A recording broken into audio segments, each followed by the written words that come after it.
We're going to be pruning Porter's Perfection on G.41. So it's the same scion, same variety, different rootstock. 41 is still a dwarfing rootstock, but more vigorous than Bud 9, particularly on the soils that we're on here. And you can see the difference here in the growth here. They were planted the same time, 2021. And you can see it has almost twice as many branches to deal with. So strategy similar. We're going to be looking for what's going to be our strong leader. We want these to be about 12 feet tall. This is a wire that's about 8 feet off the ground. So we got a couple more feet to go up there. So we can do a little bit of thinning here of these branches. Probably going to leave this guy here to be our new leader.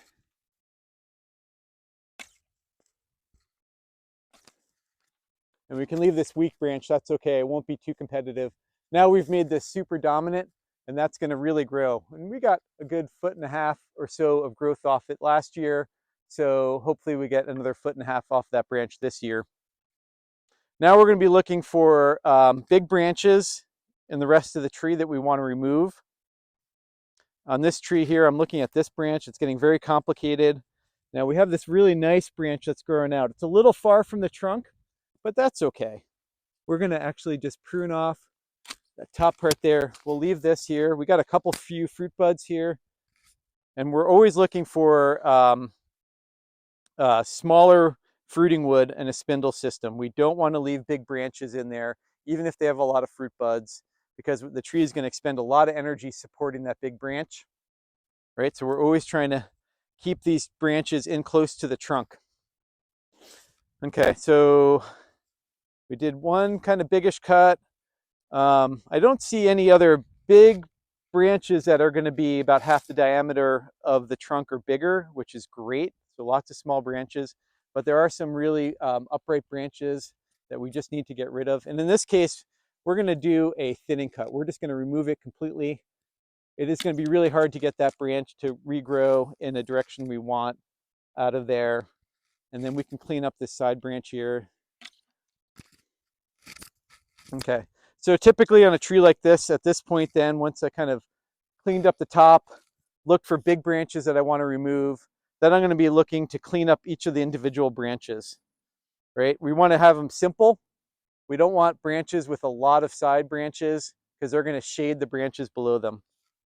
So here I'm going to just be clipping some of these. You can leave little stubs like that. That'll turn into some fruiting buds.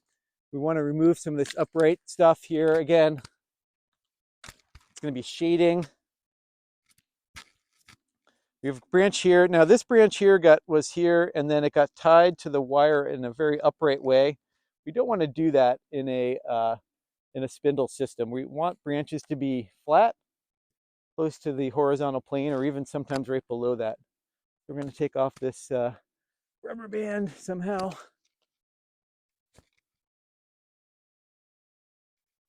There we go. And then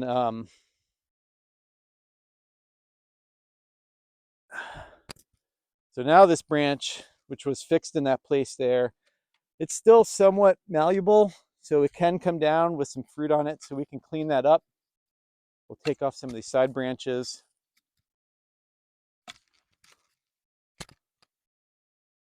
Take off this side branch again. This one also got trained upright.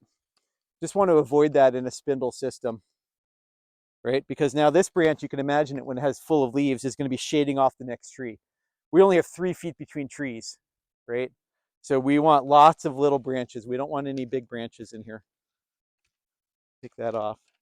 Again, still kind of flat. Now what's happened is that we're going to start losing a lot of our fruit wood if we don't start pruning some of these out, and then our fruit wood's going to be into the next tree consistently. So we need to start thinking about forcing some fruiting wood down low here.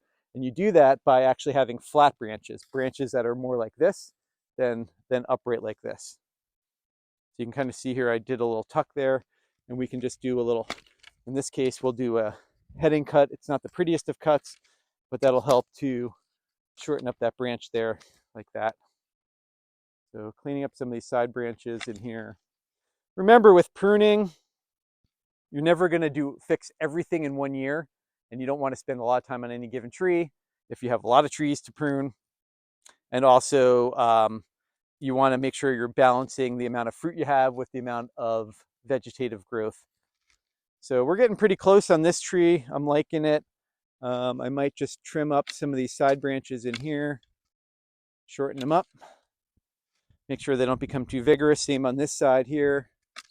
Some nice fruit buds in there. I'm going to shorten these guys. Actually, I'm going to shorten this one completely in here, maybe down to here. Same one on this branch in the back. We're going to shorten up some of these side branches here. Simplify them is the way we think about it. And then these branches here, you can see how flexible they are. It won't take very many apples to pull that branch down, right? So we can let the natural weight of the apples themselves do a lot of the training.